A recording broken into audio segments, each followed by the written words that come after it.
points across the AI life cycle. That is like the data ingestion, when data is ingested into the model, then model training, when the model is being trained, then validation, is it true or not, then deployment, like if it is validated properly, then it is deployed, and then monitored and retired. So everywhere there are checks involved, so that it can be controlled properly, the outputs and as well as the access. Yeah. So the next thing is mandates traceability and auditability of AI decisions. So what this means is that it requires full traceability of data sets, model version, access logs, AI generated outputs to ensure accountability and support investigations. So here, what is happening is that like any thing you do on your system, it is being tracked for auditability. So audit always tracks this, and then those outputs are sent to a system which checks automatically to see if there is any issue or there is anything out of the ordinary which is happening with the logs, and then it sends a report to uh, to uh, to the people who are working on it. Mostly it is the SOC team who is working on it. So SOC team gets a report like, these are the things, do you have to check these, these are not looking good. So if we can use AI there, and then we use AI to uh, see the decisions, like we can use AI to club some of the issues together, so something like that which can use to enhance your ability to work on those logs, because there are hundreds and thousands of logs for one application, and then there are around 3000 applications in any financial institution, so you can get the idea how many logs would be generated. So that is there. Yeah. So the next thing is why AI governance matters. So why is it important? Like we can just use AI. Why do we want to govern it? Because we want a standard output, and we don't want it to be used for an intent for which it is not required, not for the negative things. So AI adoption is accelerating across industries. So this is the first thing, everybody is looking to have some piece of AI.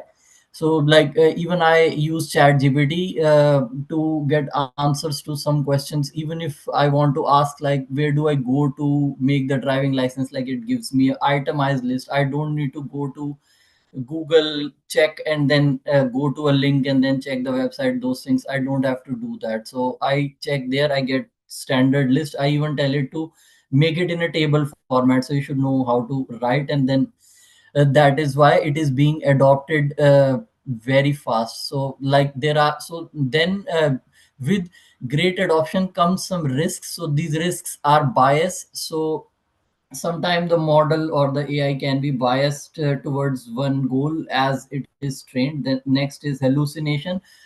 So sometimes like what will happen is that model or the AI system can tell you like, this is something which is out of the ordinary, but like it would be something very basic. It depends on how you have trained the model or what kind of controls you are using.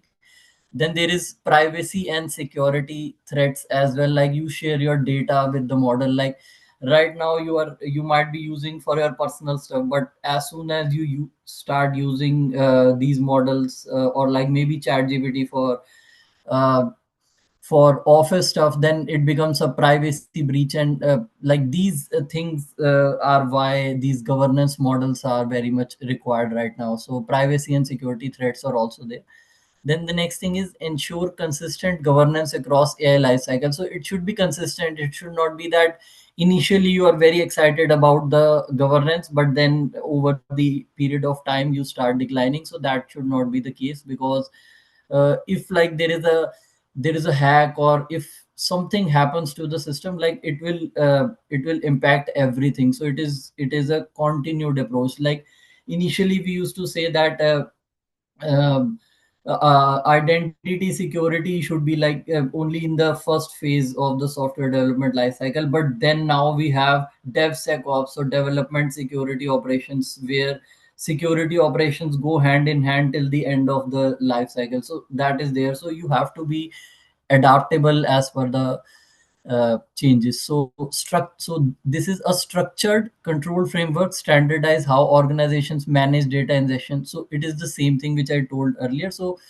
It is just that. So these points repeat themselves because these are very important, and these are the main points when you go for an interview or when you go for the certifications. These kind of questions you will see, so you have to be very vigilant about these. So these are all the things which you do in AI, like data ingestion, model training, deployment, monitoring, and decommission. Decommissioning is like when you are removing a model, what should you do? Like, should you keep the data, should you remove the data? And then reducing variability. So how much variability should you need? Like, plus variability means like how much you should deflect from the original outcome. So if it is a yes, so maybe like if you can do 1% error, or maybe like 2% error. So that depends upon your risk. And then operational risk as well, so where you are operating, what kind of political environment it is. So different kinds of things are there. And then enable measurable, auditable, and compliance with ARS. So every time we do put these standards, so first thing we always think about is they should be measurable. So by measurable we mean so that we can see how much we have achieved, or like what we need to change. So metrics, controls, and checkpoints are very much important here, which allow auditors and security team to verify model integrity, access governance, data protection, and incident response readiness. So these are some of the keywords which are used here. So uh, so what happens is that, like, if I sometimes work on the production issues. So if there is no data for me to understand, so there is a lot of data, but like that data needs to go through a process so that I can understand it. So that process, if we club it with AI governance, then it will give me one very good results, and I would be able to use it to solve that particular production issue. If there is a lot of data and it is not structured or anything, then it will create a lot of time would be wasted, and like if it is an urgent issue, it will take more time. So that is what we are talking about here. Yeah. So where IAM fits into AI governance, so that is that IAM ensures verified authorized access to AI systems. So this is very important because a lot of attacks right now are happening because of unauthorized access, and the person who was using was not verified. So this is the main this is how it fits in AI. And so what we do here is we control identities interacting with AI models. So if I need access, so there would be a process to get the access. We use softwares to get access to other softwares. So some softwares are there which control the access to other softwares, like SailPoint, Okta, and those kind of things you might have heard. So those softwares are used to give access and govern the identity. So it is not just that you are asking for access. So there are multiple things, like you can request access, you can see who has access, you can see what roles are there. So there is a so this is how you govern the identity. And then every quarterly and annually, like you have certification campaigns, like you annually and quarterly you check the access, like does that person require this amount of access. So that is how detailed these things are. So you have to control everything because there are a lot of things to see. So if there are no controls, it will hamper your growth and output as well. And then it gives you like access to malicious actors to see like how they can access your data. So that is there. The next thing is support accountability and audit requirements. So if we have AI governance, like I told you about the data log monitoring. So if we have a data log monitoring, and if we find out like one log was uh, out of the ordinary because the user was not logging in with the correct password. So that is how we see sometimes like there is someone outside the organization logging in which we are not able to find. So we just flag them automatically, or maybe like send a report to someone that this person has logged out of the system and we don't recognize. So something where IAM goes hand in hand with AI governance. So that is there. And then core IAM principles for AI security. So these are some of the core principles which we talk about in our daily life. So these principles, they are like, the first one is MFA, so multi-factor authentication. So uh, whenever you are you logging into something, so you get a token on your phone, or like multi-factors, like you are putting in the password, then it is sending a code to your phone, multi-factor, so that there is less chance of errors or like somebody else stealing your data. So that is the multi-factor authentication. Next is passwordless. So this is fairly recent, passwordless authentication. So it is like, they save a token on your system, and when you log in, it automatically checks that system, that token, and you are automatically authenticated. So that is the passwordless system. You don't need to save the password, it is a key which is saved on your system. So I guess your system is kind of your password. Then the next thing is like authorization. So authentication is like, uh, who you are. So like when I send a token to your phone and you put that, and when I am checking your computer and there is a key, so that means that you are taking the responsibility that yes, I am logging in. So even if your phone is with someone else, it, and you authenticate, it is you who are doing that. So that is there. But authorization is when you have access to something. uh, so authorization is mostly the user ID and password part, like what level of access you have. First you get authenticated, like yeah, this person can get access to this particular software, but then what level of access they have. So that is the authorization part, the level of access. So here we have two things like RBAC and ABAC. So RBAC is role based access control. So it is like, if I'm an analyst, the company will assign some roles on my name, and then as soon as I join, they will add me to the analyst role, and I will get all the access. So that is the role based access control. Just like adding someone to a particular AD group, and then as soon as you add it to the AD group, I get the access. So that is how. And like, if you join a particular organization, when you join, you get the basic access, like going into the office, logging into the system. So that is also like role based access control. So that is also there. So that is also a particular role which is given to you, the joiner role. So yeah. So ABAC, so attribute based access control. So attribute based means like, but nowadays, since most of the people are working remotely, so companies wants to track like where you are working from. So attribute based means like when you are getting a token from your phone, they track your location as well. So token is there as well as the location. So location is the attribute. Then next thing can be, your computer will only log in to the system when you are in your office. So if you are out of the office, it will not work. So that is attribute, that is what we have put in the system, like if the computer is in the building, then only it will log in. So that is there.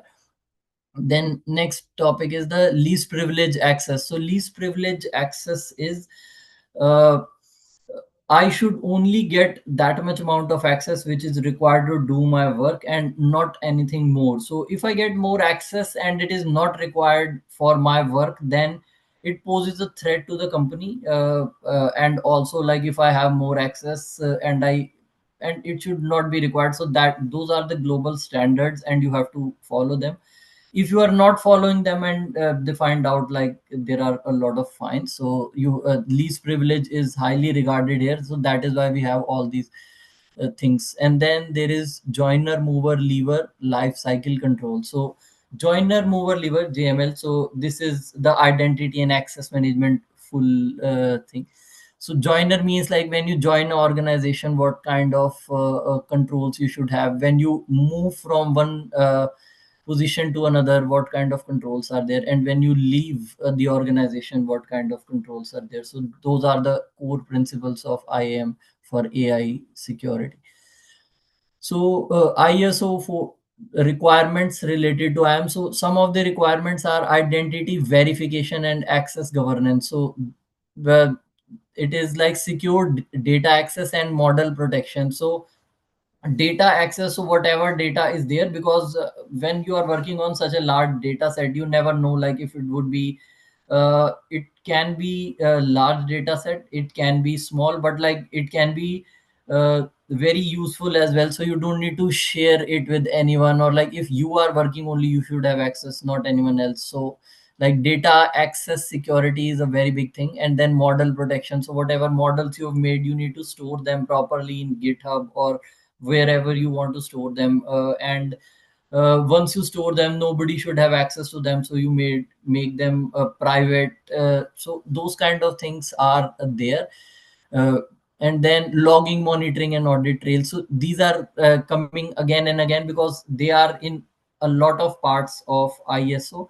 So you have to you will see them all the time. And when you start working on implementing the ISO controls in a company, like a audit manager or audit analyst, then you will see like these things happening in front of you while making the report. Yeah. Then access control for AI models. So the things are restrict who can train, test, deploy AI models. So these are some of the things which are done for the AI model. Like you train the model, you test the model, and then you deploy the model. So protection of source code is there. So source code should be protected properly. Where are you saving it? Uh, if you are making any changes, who should sign off for that? When you are testing it, who should sign off for the test, who should sign off for the deployment? So those kind of things are there. So you have to protect the source code. And then segregation of development, validation, and production. So here like there is a very important topic called segregation of duties. So segregation of duties is like, if I am an analyst, I will have different function. If I am a senior analyst, different, manager different. So everybody has different duties, so they are segregated. And no a single person should not have that much access that they can create havoc. Like if I am a loan requester, like I can request a loan on your behalf, I should not be the loan approver. If I request and approve the loan, then I have too much power. So that is not there. So that is why we are using a segregation of development, validation, and production. So nobody should have access to all of these. So right now I have access to production. So now I don't have access to pre-production or like maybe other things. So one access is not given to you so that you cannot do harm to a company, because that can create not only reputational damage but like financial damage. And then so that is there. So this is a very important topic, like development, validation, and production, this should be segregated properly for the models. Then some more controls for data pipelines. So like access to training data set must be restricted. So data pipelines are there where you send the data.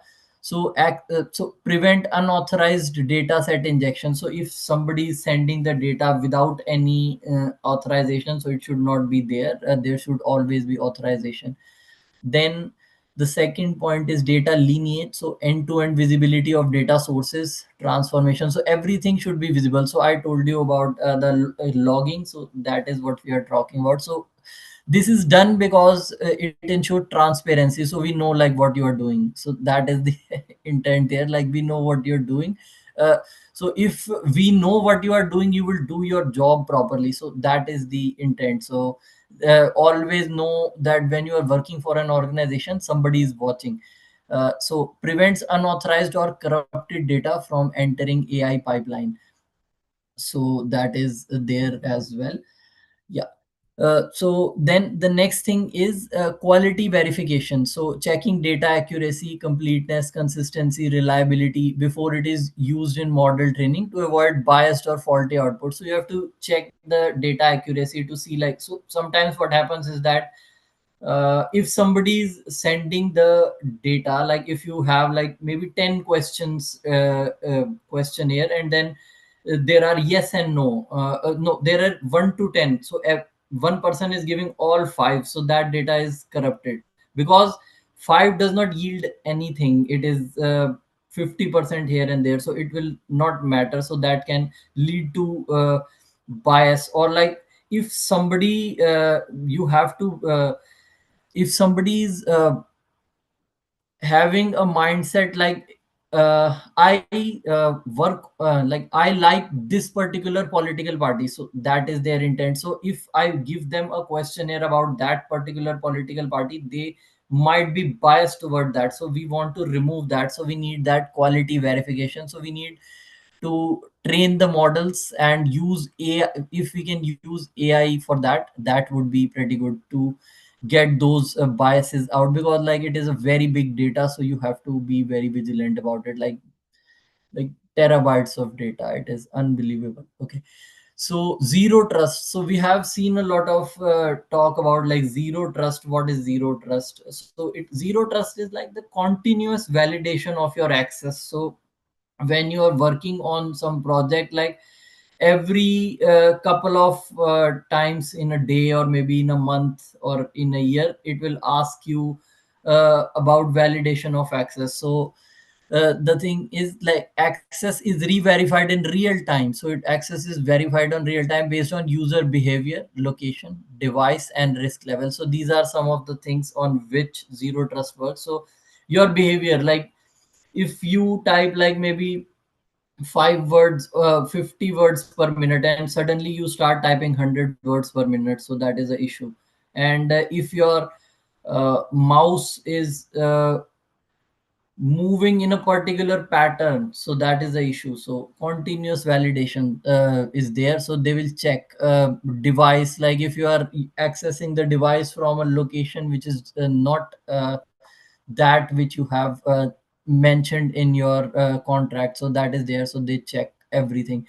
So that is how access is re-verified from time to time. Sometimes like they have like a camera which will monitor your eye movement, how many times you've closed your eyes, so that is also there. So recently we have seen like there is a company called Cognizant. They have used this employee monitoring system, so they are using it to uh, track the how much employees are able to work full time on their system. So they are tracking that. So after every 5 minutes the system automatically locks itself, so that is there. So these kind of things are there. So zero trust, and then ensure only trusted users processes can interact with AI models or data at any point. So that is also one of the intents. So only the trusted people. If it sees that you are not the trusted user, it will block the access. So that should be the ideal environment, although it takes some time to achieve that level, but yeah, that is there. Then dynamic policies for AI workload. So so that is what we can use here. So that is access rules adapt automatically based on workload type, so and model sensitivity and risk signal. So these are the three things. Excuse me. So access rules adapt automatically based on workload type. So like if I want to work on something which I'm not I don't have access to. So if the AI thinks that I need that access for my work, then it will automatically grants me access based on some rules which we might have configured on the backend. So that is there. So dynamic policies. So these are the need of the hour. So everybody is working towards it, and we are using it to get more ahead in the zero trust architecture. Then the next thing is policy change instantly. That is restrict user if unusual activity. So that is what I was talking about. So if unusual activity is there, you can restrict the user automatically. So this is why people have like these sandbox environment. Every company, the basic page for their company, it is mostly a sandbox environment where if you launch an attack, so it won't do anything because it is just a front, like original data and website is somewhere else. So that is the thing. So the next thing is model access logging and auditing. So some of the questions which we ask here are who has access to model and when. So these are some of the questions we ask when we are doing the model access logging. So like checking the who has access to model, and auditing like who should get or not get. Then what prompts and outputs were generated. So when we are putting in something in the model, like what prompts and outputs are being generated, are they correct or not? So those are the things. And then compliance mapping to ISO requirements. So we should map the compliance requirements to the ISO. So what this means is that ISO is a standard, and then your company also should have some requirements. So those should match, so that you don't have like double work to do. So you do single work only. Otherwise, like it would be too much stuff to deal with. Yeah, so that is there. And then managing external identities. So external identities are more prone to having an issue, because they are outside your control, and like vendors or contractors. So what you can do is you can do the supplier risk assessment, which is most definitely done before getting a vendor or supplier on board. So we see like how much risk rating is there, and then we see if we can continue the relationship or we need to terminate that as well.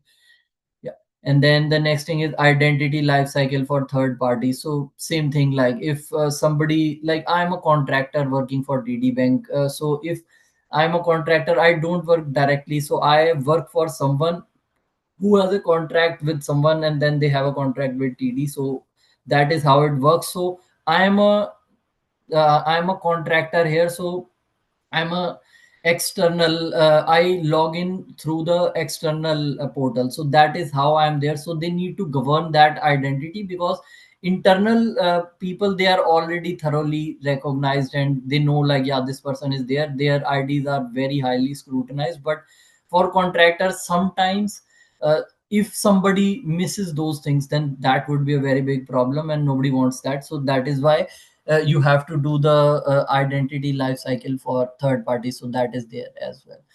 Then I am risks in AI ecosystem. So what are some of the risks? So data leakage via AI output. So if you put in your office data, or maybe some personal data, maybe like your current account statement, maybe. So you send it to the data, and send it to the model, and if they have made if they have checked that option in the model, that use that data to make the model better, it would be used for other stuff as well. So it might not be the same thing which is given to other people, but there is a chance of data leakage, so you have to be very vigilant about that. And then shadow IT tools or unapproved bypassing IAM. So there are there are approved IAM tools, like chat GPT, it is approved. And then there are other like perplexity and Gemini, so they are approved. But like there are unapproved tools as well, which you can download as a APK, and then you can use them. So you can use them, but beware that they are unapproved, and then if that happens, it would be a very big issue. And they can steal your data as well, so you have to be very vigilant about what you do and what you don't do. So that's the thing. Then mitigation strategies. What are some of the mitigation strategies here? So adaptive access control. So continuous monitoring is there. Yeah, so we just talked about that. So continuous monitoring, user and entity behavior analytics. So you can monitor the behavior. So like in casinos, what they do is that they monitor your behavior to see like if you are cheating or not. So that is kind of cool. So they use AI to see if you are cheating or not. And it is not just solely based on AI, they check other stuff as well. But like, yeah, that is also one of the factors. So they are using your behaviors, like if you are itching here, or maybe like you are itching here, or maybe like you are doing so something like this, so they can monitor. And then approved AI catalog and usage policy. So there should be something written down, so that everybody knows like, yeah, these are the acceptable use terms and policies which you need to use. So if you use these two controls, it helps you mitigate whatever we talked about previously, those issues. Then who are the people who are responsible for these things? So there is the CIO, chief information officer. Then there is CISO, chief information security officer. Then we have IAM teams, or identity and access management teams. Then we have legal and data teams. So mostly everyone is responsible for data governance because everybody uses data, so the whole company is responsible. But these are the key people who are talked about everywhere. And then you can RACI is there for AI access decision, so you can use RACI. So RACI is a model where you put in the people who are responsible, who are accountable, and who would be consulted if there is an issue, and who are informed about all these things. So if you use this model, it will help you understand more and get you where you want to go with your access decisions for AI. And then cross functional governance committee. So cross functional governance committee means like it should not be just that only AI people go into the governance committee. Like you can get the software development people as well, maybe some IT security people, so that you get a clear approach as to how you want to do that. So that is. And then aligning IAM roadmaps with ISO. So gap assessment and maturity mapping. So you have to control your implementation strategy. So once you control your implementation strategy, so everything here is about control and audit. Control and audit. So that is what is there. That is why ISO is there. So control and audit. So first we input the control, then we audit. First we input the control, then we audit. Because if you give an exam, then only you will see like how much marks you get. So that is the audit, they give you marks. So that is the audit company. So control implementation strategy. When you are implementing the project in phases or however you are doing, you have to control each phase properly. And then audit readiness and documentation. So whenever audit comes to you for documentation, you should be ready. Keep documentations everywhere, get all the sign offs. If anything you are doing out of the blue, not according to the standard, get the sign offs of senior management first. So that is also a kind of control. So if you get the sign off, that is requirement.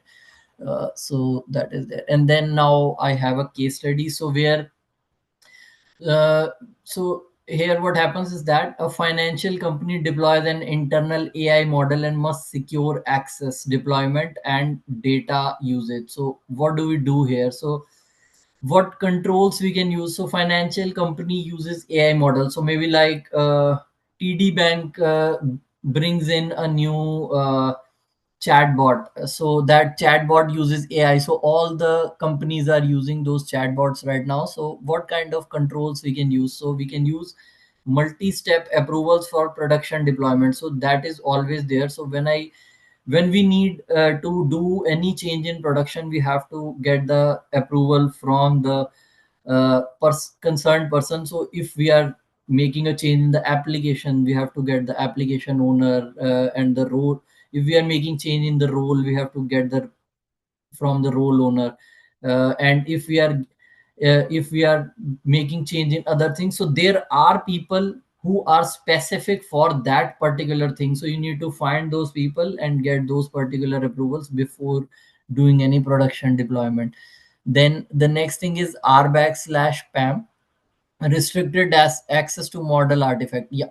So RBAC, I told you previously, like it is role based access control. So whatever role you have, you get access according to that. So that is the role based access control. And then PAM is the privileged access control. So privileged access control is that uh, when you have highly secure applications, and so they have privileged access. So you don't have a particular password for that. You need to request the password at that particular time, and then it gives you password. And then the moment you log into the application, you start getting tracked. So that is how PAM works. So it is mostly for highly secure application. Like if there is an application which can shut down the server of your company, so that would be PAM restricted. So it will have a PAM account, so privilege access management. So we use Okta or CyberArk to softwares to deal with PAM related things. So that is there. So the access should be restricted, mostly should be PAM, but then RBAC should also be implemented. We can use RBAC and privilege access also. But yeah, that is the thing. Then next thing is versioning plus rollback for traceability. So whenever you are making any change, then get the try to make a backup and save the previous version, and always have this rollback version there, because if there is any issue, you can roll back to the previous version. Otherwise this can create an issue. So this is also one of the control. Then the same thing, deployment log for audit. So logs are there, you have to, so always you save them for audit. When audit requires it, you have to give that to them. So there are also like different time periods for keeping the data. So like if it is low risk data, you have to keep it for like 3 years. If it is medium risk, you have to keep it for 5 years. If it is high risk, 10 years. So that also is there, so you have to keep those controls in mind as well. And then now data access and user role mapping. So this is also one of the things. So first is the control, and then mapping is there. So role based access. So role based access is database analyst, auditor, DevOps. So whatever role you have, you get access. So this role based access is in both. So model deployment control, it is there, and it is for user role mapping, because you map the roles as well in role based access control. When you read more about this and then you start implementing it, like I implemented to create roles and entitlements. So like that is very detailed, but roles are like maybe like analyst role, but like an analyst has 10 things to do, so those 10 things are the entitlements. So that is how it is there. So these are the keywords which you use in your job when you are giving the interview, so that the people know like, yeah, you have worked on these things. So role based access is there. Then least privilege control for data set and API. So least privilege is like whatever access you need, you will get that only. So uh, if I have access to a software, I am only getting that much access which is required. If I only need access to pull a report, I will only get access to pull a report, not to make any other change, because that is what is required. And API. So APIs are very popular nowadays. So application programming interface. So they are small programs which are implemented by the software. So these also need to be governed, because they use a lot of resources. So and they are pretty fast. So you have to use them in a lot of places, so you have to govern them as well. So least privilege helps in governing APIs as well. Then extra check for sensitive and PII data. So extra checks for sensitive and PII data should always be done. So anytime we onboard something, or we onboard something means we connect two applications together, we always check that if they are using this data and how this needs to be governed. And then access log tied to user role. So every user gets an access log, and those reports are sent to AI, so that we can check if there is any anomaly as well or not. So that is the case study. And then future. So what is the future? What can you see in IAM and AI? So identity for machines. So service accounts. So there would be a time that, so service accounts are the accounts which like one machine talks to the other machine. So when they are talking to each other, like I am not there, I am the human is not there. So these are the service accounts where one machine talks to the other machine. So those accounts are called service accounts. So if machines can talk to each other without human presence, that would be amazing. So it is there, but like sometimes it still require human intervention. But when it becomes fully automated, that would be the need. And you might have seen like a recent interview of Elon Musk with Mr. Kamath, and then he said that in 20 years everything would be AI. Like you would just need to know like what you need to tell people to write, the prompt. You just need to know the prompt, and it will do the work for you. Like you would be doing the work, you will be writing the prompt, like make me a coffee, something like that, or it will be done. Like create a software for my school, it will create the software. So yeah. Then AI driven access decisions.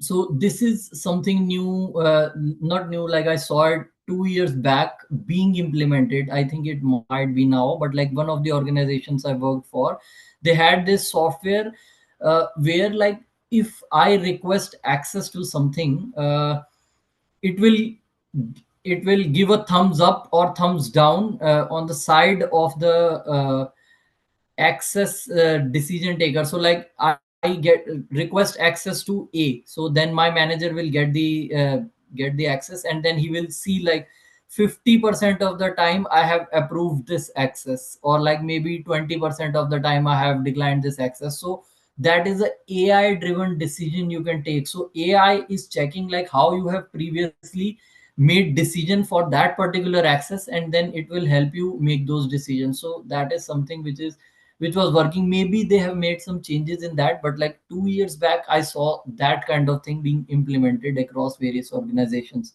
So that is there. Otherwise you would have to check everything. Like that is something which enhances your decision. It will not completely replace, but like it will enhance it for sure. Then autonomous governance system. So yeah, same thing. So autonomous governance system is like it will govern the identity without the need of a human being. It is same as AI access driven decision. So governance system means like it will check all the identities, do the certification, like check everything. After every failed attempt, it can block the user. So all those things. So it is a whole level, but it is the future, and people are working towards it. Like every company is adding an AI component to their offering.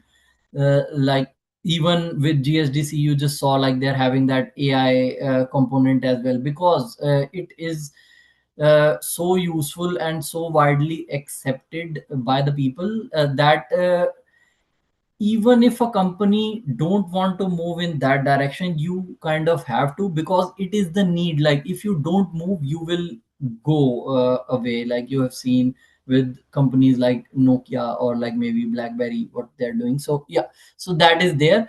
And then so final conclusion. So I just told you about like AI, ISO, IAM. So what is all this? So AI systems are only as secure as the identities controlling them. So whatever information you feed on the AI system, that is the only thing which it will do. It does not have its own brain.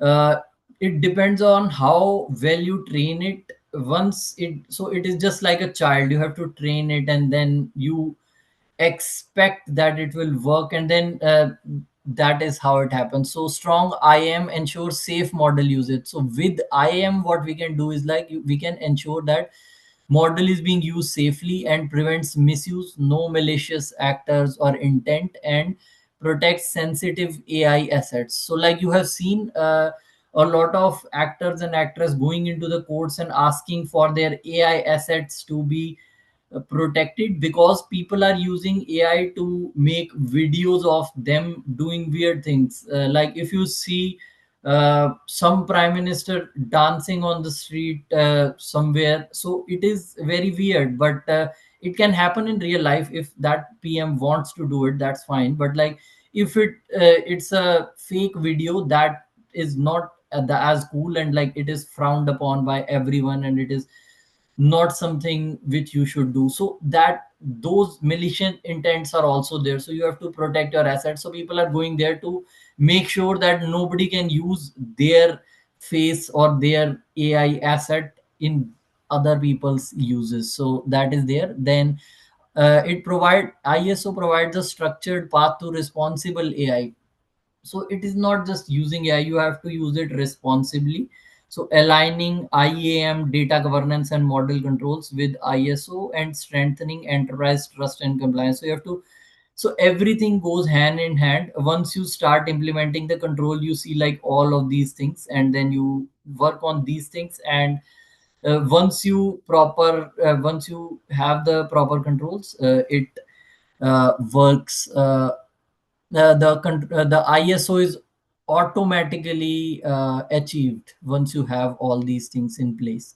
Then the next last thing is organizations must adopt continuous adaptive controls. So this means that real time monitoring, we talked about, like real time monitoring, they are checking you constantly, so that is there. And then dynamic access policies. So dynamic access policies, so they should not be static, so access policies can change. So this is being worked on. Let's see when this comes, but yeah, dynamic access policies are there. And then zero trust architecture, that is also required. Like every time you are being monitored, you are being checked, because uh, a lot of with a lot of information, you have a lot of responsibility as well, so you have to do that. And these are all essential for AI workloads to evolve. So if we work like this, ISO would be achieved, and IAM would be configured properly. So I think that is my presentation. So I will take any questions if you have now. Thank you. Thank you so much, Rohit. Okay, since you're sharing your screen, Yeah, I can just yeah.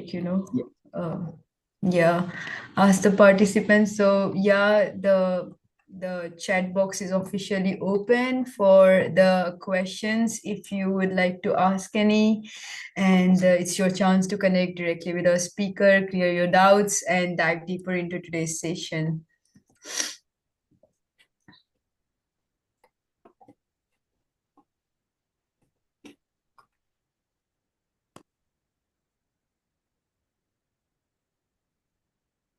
Okay, so Rohit, we have one question from Mhm. the live session that has been going on from Nihit. How exactly does ISO 42001 differ from other AI related standards? And where does IAM fit into those distinctions? Okay. So ISO 42001 is one of the standard. Yeah, I know that there might be multiple standard, but like it depends upon like how your application, your company is dealing with this ISO. So like every company has their own standards. Like one bank might go for ISO 4200, one might go for other one. So it depends upon what you are trying to achieve. So like ISO 4200 mostly for AI management system, and there is other system which you have, which I guess it is for information security. So it depends, like there are various points in there. So I don't work directly with ISO 4200, we just work on audit. So in audit we have these requirements which are a part of that ISO, so we have to deal with those particular requirements. So the difference is only what your company requires. It is and like it is for different use case also. Like one is for AI governance, then other one would be for something different. There might be others also, like not just ISO, there might be other standards also, but like ISO is one of the highly recognized ones, I must say. Yeah.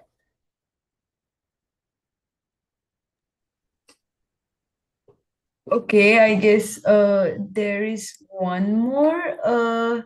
Is IAM explicitly required by ISO 42001, or is it more of an implied best practice? So IAM is implied best practices, but it is also a part of the 42001 curriculum. So it needs to be implemented. It is not like nice to have. Like you sometimes you see like nice to have. It is not like that. It is a mandatory requirement which you need to do. So mandatory requirements are you have to follow them. So yeah, that is there. So I work in identity and access management field. I work on the SailPoint software. It is a authorization software and authentication also. But like people don't use one software for two things, because that is also a risk mitigation strategy and comes under ISO also, not the 42000 but other ISO. So everywhere you work in an organization, there might be these standards, you might not know what you are following, but they are there. That is how it works. And once you do the audit, then you try to then you find out like, oh, this comes under this audit, because then is when you deep dive into those issues. That was very informative, Rohit. Thank you. If anyone have questions, they can drop in the chat box. And yes, meanwhile, like I'm sharing one more question that we are having. How should organizations prioritize IAM controls when starting their ISO 42000 compliance journey? Okay. So yeah, IAM would always be there. So specific for AI or like the ISO 4200, so you have to see like you specifically work on that model deployment code. So you need to define like how what things you need to capture. Like there are n number of things in a AI system. So you need to first see what you need to capture. Like there is a source code, there are multiple repositories from where details would be shared, there is the data source. So these things are there, you need to see what you need to govern, and then you start with them. Like what kind of access is required, like is it a internal user, external user, or is it a vendor, contractor, what so you have to do the risk mapping as well, how much risk is there for that particular person. So like one vendor can be like uh, 1 out of 10 risk, but like the second vendor can be 10 out of 10 risk. So if that happens, you need to change the access part. So that you need to see. So you first need to make a enterprise wide diagram to implement that strategy. So you need to see like what are the systems, and then on those systems, who is having access, what level of access they have, what is their risk rating, and then you define like what kind of access they will get, like regular access, PAM access, or if they are using machine to machine communication, then it would be like service account access should be there or not. So that is how you implement it on a organization wide level. Once you do that, then so there are various softwares also which you use, like uh, so you don't go into any application directly and get the access. Like there are different application which provision access to the application you want. So those applications you should be familiar with. Like I work on SailPoint, but I provide access to AD repository also, so that is there. So how do I do that? I do that from SailPoint.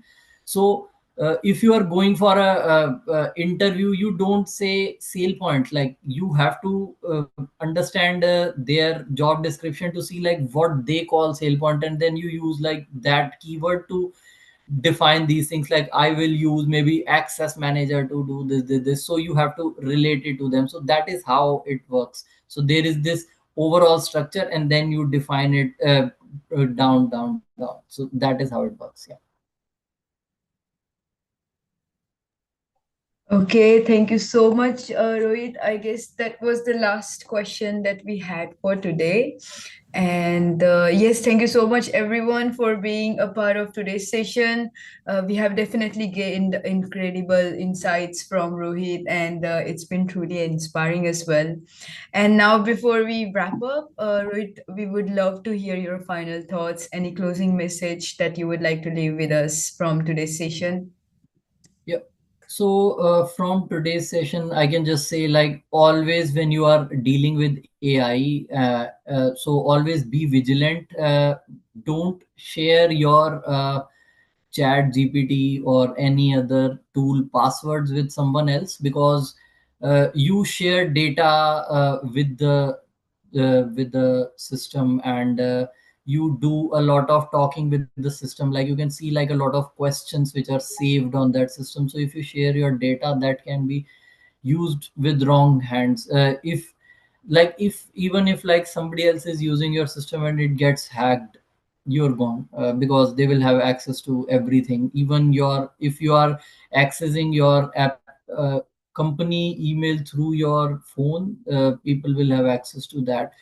So one of the reason I and my wife joined cybersecurity because we wanted to stop cybercrime. It was so everybody who joined cybersecurity or IAM, or so mostly specifically IAM, because IAM. The fraud which happened with one of our family member, it was due to password sharing only. So at that time, I think we decided not to have anyone else face the same issue. So that is why we decided to work in this field. And so although it seems very small thing, but that can be very different. And AI bubble, it is going up, up, up. Like lot of things are there, and you have to be very vigilant.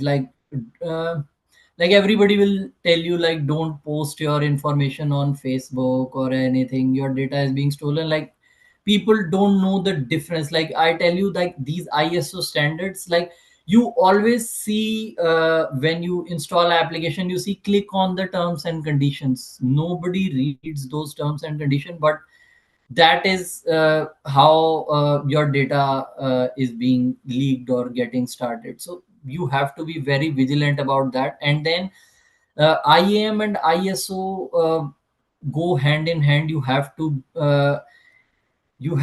like that is the first thing. Whenever you join an organization or you want to do anything, you need ID and password. So that is the first thing. And if somebody is there to govern that, that is amazing, because these organizations, they are not just finding the companies or like doing this for fun, or like getting angry over nothing. Because if they don't implement these controls, your data would be stolen, and that is not what they want. So that is why in the end, I would just like to say, keep your data secure. And I saw one question, I guess, here. So why DeepSeek came and again lost its popularity, did break some standard? So yeah, so DeepSeek, I just wanted to say that DeepSeek came, like there are multiple AI tools now. So it depends. Like WhatsApp is there, so WhatsApp is giving AI.